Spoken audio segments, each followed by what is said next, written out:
नमस्कार।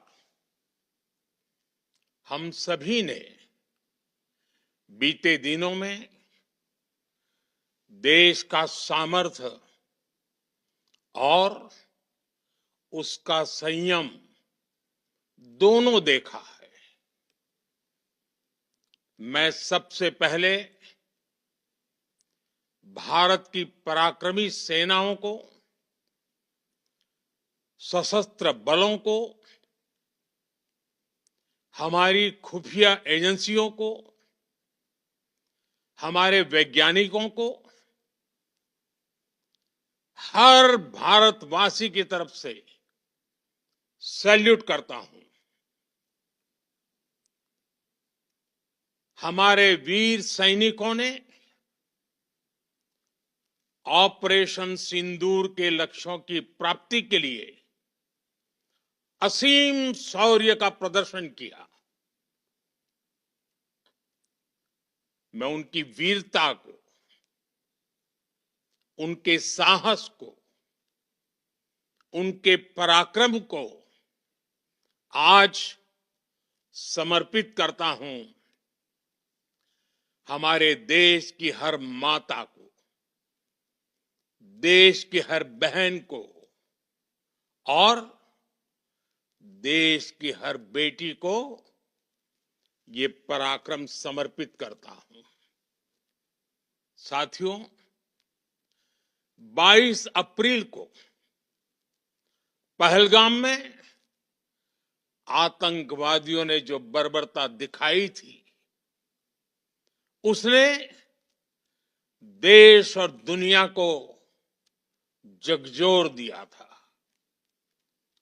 छुट्टियां मना रहे निर्दोष मासूम नागरिकों को धर्म पूछकर उनके परिवार के सामने, उनके बच्चों के सामने बेरहमी से मार डालना, यह आतंक का बहुत विभत्स चेहरा था, क्रूरता थी। ये देश के सद्भाव को तोड़ने की घिनौनी कोशिश भी थी। मेरे लिए व्यक्तिगत रूप से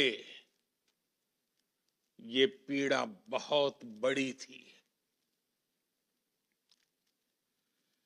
इस आतंकी हमले के बाद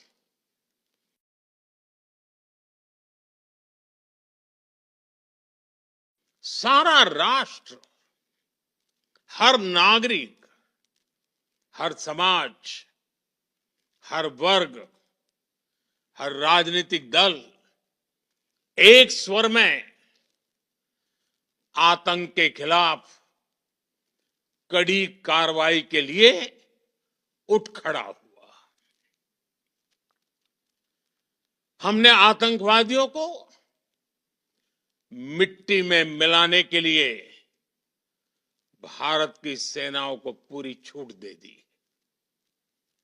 और आज हर आतंकी, आतंक का हर संगठन जान चुका है कि हमारी बहनों बेटियों के माथे से सिंदूर हटाने का अंजाम क्या होता है। साथियों, ऑपरेशन सिंदूर ये सिर्फ नाम नहीं है, ये देश के कोटि कोटि लोगों की भावनाओं का प्रतिबिंब है। ऑपरेशन सिंदूर न्याय की अखंड प्रतिज्ञा है।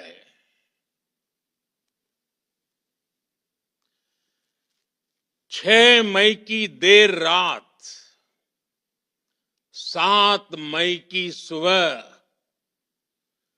पूरी दुनिया ने इस प्रतिज्ञा को परिणाम में बदलते देखा है। भारत की सेनाओं ने पाकिस्तान में आतंक के ठिकानों पर, उनके ट्रेनिंग सेंटर्स पर सटीक प्रहार किया। आतंकियों ने सपने में भी नहीं सोचा था कि भारत इतना बड़ा फैसला ले सकता है। लेकिन जब देश एकजुट होता है, नेशन फर्स्ट की भावना से भरा होता है, राष्ट्र सर्वोपरि होता है, तो फौलादी फैसले लिए जाते हैं, परिणाम लाकर दिखाए जाते हैं। जब पाकिस्तान में आतंक के अड्डों पर भारत की मिसाइलों ने हमला बोला, भारत के ड्रोन्स ने हमला बोला, तो आतंकी संगठनों की इमारतें नहीं, बल्कि उनका हौसला भी थर्रा गया। बहावलपुर और मुरिद के जैसे आतंकी ठिकाने एक प्रकार से ग्लोबल टेररिज्म की यूनिवर्सिटीज रही है। दुनिया में कहीं पर भी जो बड़े आतंकी हमले हुए हैं, चाहे 9/11 हो, चाहे लंदन ट्यूब बॉम्बिंग हो, या भारत में दशकों से जो बड़े बड़े आतंकी हमले हुए हैं, उन सब के तार कहीं ना कहीं आतंक के इन्हीं ठिकानों से जुड़ते रहे हैं। आतंकियों ने हमारी बहनों का सिंदूर उजाड़ा था, इसलिए भारत ने आतंक के ये हेडक्वार्टर्स उजाड़ दिए।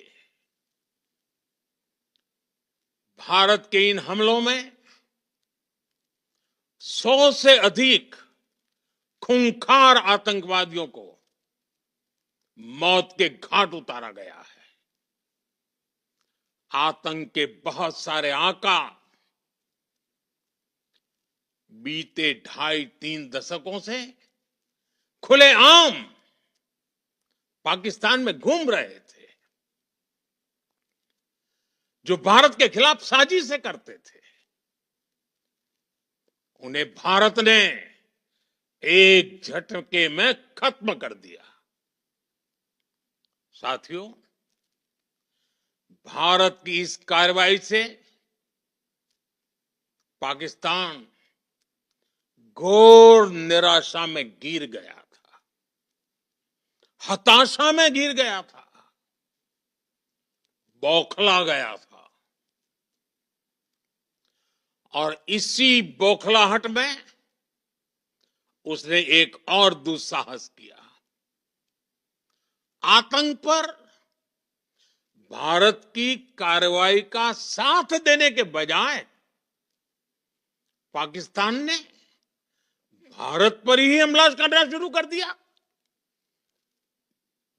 पाकिस्तान ने हमारे स्कूलों, कॉलेजों को, गुरुद्वारों को, मंदिरों को, सामान्य नागरिकों के घरों को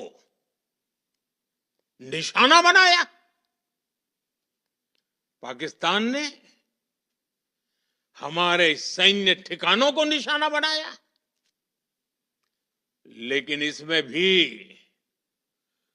पाकिस्तान खुद बेनकाब हो गया। दुनिया ने देखा कि कैसे पाकिस्तान के ड्रोन्स, पाकिस्तान की मिसाइलें भारत के सामने तिनके की तरह बिखर गई।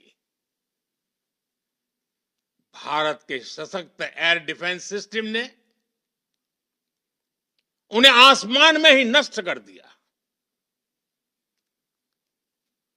पाकिस्तान की तैयारी सीमा पर वार की थी, लेकिन भारत ने पाकिस्तान के सीने पर वार कर दिया। भारत के ड्रोन्स, भारत की मिसाइलों ने सटीकता के साथ हमला किया। पाकिस्तानी वायुसेना के उन एयरबेस को नुकसान पहुंचाया, जिस पर पाकिस्तान को बहुत घमंड था। भारत ने पहले 3 दिनों में ही पाकिस्तान को इतना तबाह कर दिया जिसका उसे अंदाजा भी नहीं था। इसलिए भारत की आक्रामक कार्रवाई के बाद पाकिस्तान बचने के रास्ते खोजने लगा। पाकिस्तान दुनिया भर में तनाव कम करने के लिए गुहार लगा रहा था, और बुरी तरह पीटने के बाद इसी मजबूरी में 10 मई की दोपहर को पाकिस्तानी सेना ने हमारे डीजीएमओ को संपर्क किया।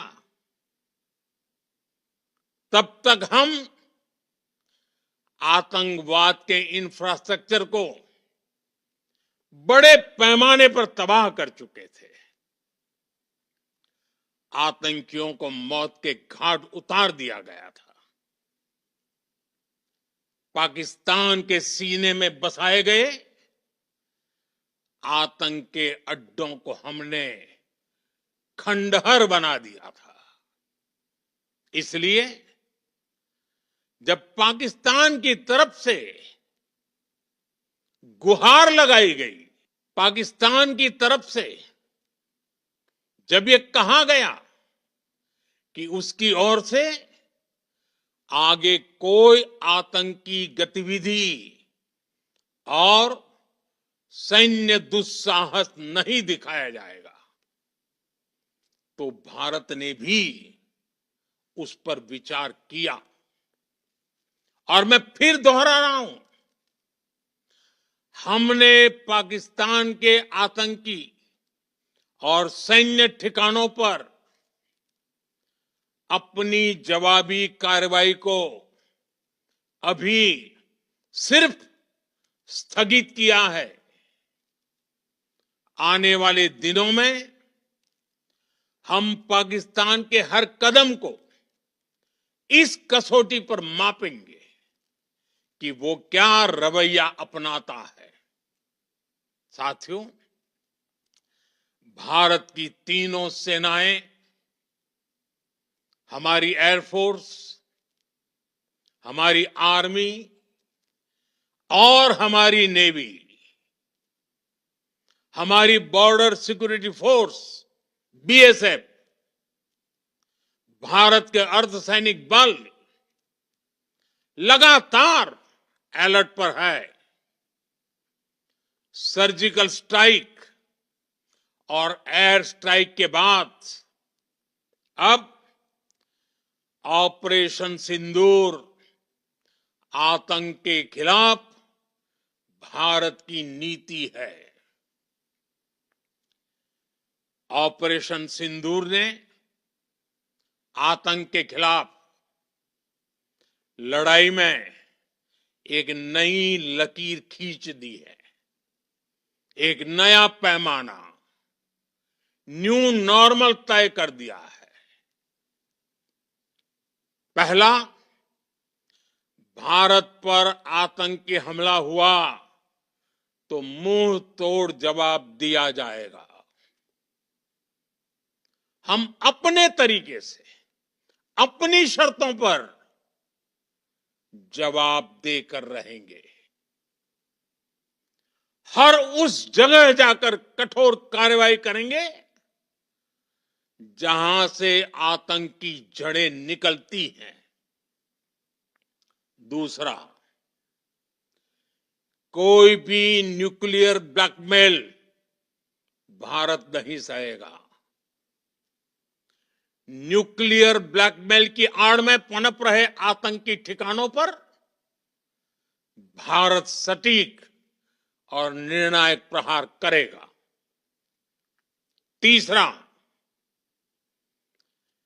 हम आतंक की सरपरस्त सरकार और आतंक के आकाओं को अलग अलग नहीं देखेंगे। ऑपरेशन सिंदूर के दौरान दुनिया ने पाकिस्तान का वो घिनौना सच फिर देखा है, जब मारे गए आतंकियों को विदाई देने पाकिस्तानी सेना के बड़े बड़े अफसर उमड़ पड़े। स्टेट स्पॉन्सर्ड टेररिज्म का ये बहुत बड़ा सबूत है। हम भारत और अपने नागरिकों को किसी भी खतरे से बचाने के लिए लगातार निर्णायक कदम उठाते रहेंगे। साथियों, युद्ध के मैदान पर हमने हर बार पाकिस्तान को धूल चटाई है और इस बार ऑपरेशन सिंदूर ने नया आयाम जोड़ा है। हमने रेगिस्तानों और पहाड़ों में अपनी क्षमता का शानदार प्रदर्शन किया और साथ ही न्यू एज वॉरफेयर में भी अपनी श्रेष्ठता सिद्ध की। इस ऑपरेशन के दौरान हमारे मेड इन इंडिया हथियारों की प्रामाणिकता सिद्ध हुई। आज दुनिया देख रही है 21वीं सदी के वॉरफेयर में made in India defence equipments, इसका समय आ चुका है। साथियों, हर प्रकार के आतंकवाद के खिलाफ हम सभी का एकजुट रहना, हमारी एकता हमारी सबसे बड़ी शक्ति है।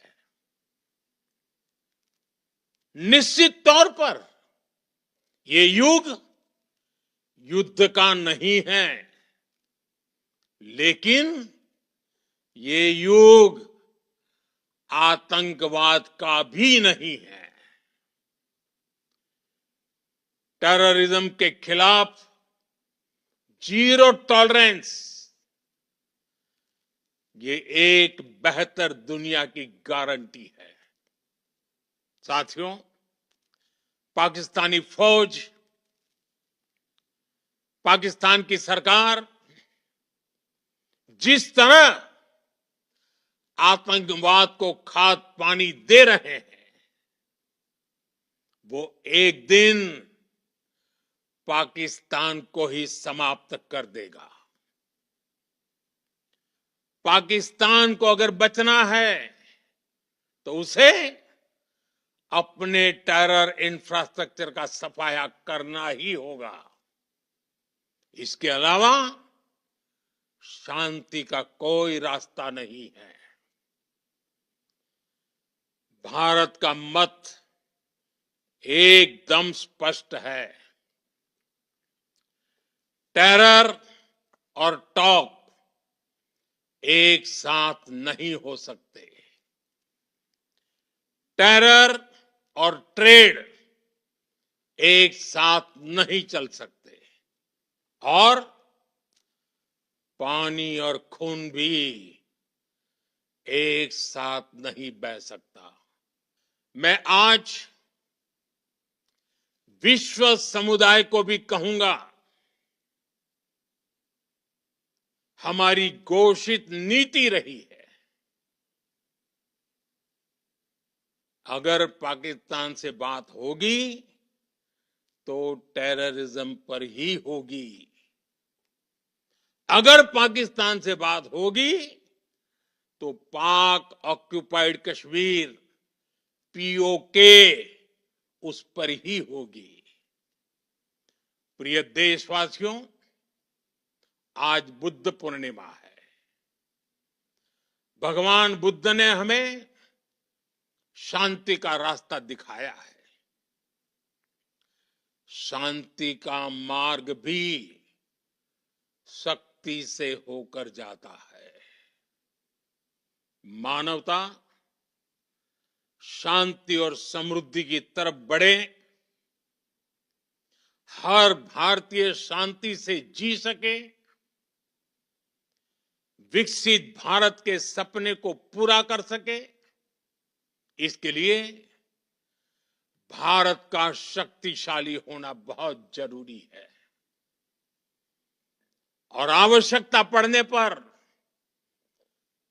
इस शक्ति का इस्तेमाल भी जरूरी है। और पिछले कुछ दिनों में भारत ने यही किया है। मैं एक बार फिर भारत की सेना और सशस्त्र बलों को सैल्यूट करता हूं। हम भारतवासी के हौसले, हर भारतवासी का एकजुटता का शपथ, संकल्प, मैं उसे नमन करता हूं। बहुत बहुत धन्यवाद। भारत माता की जय।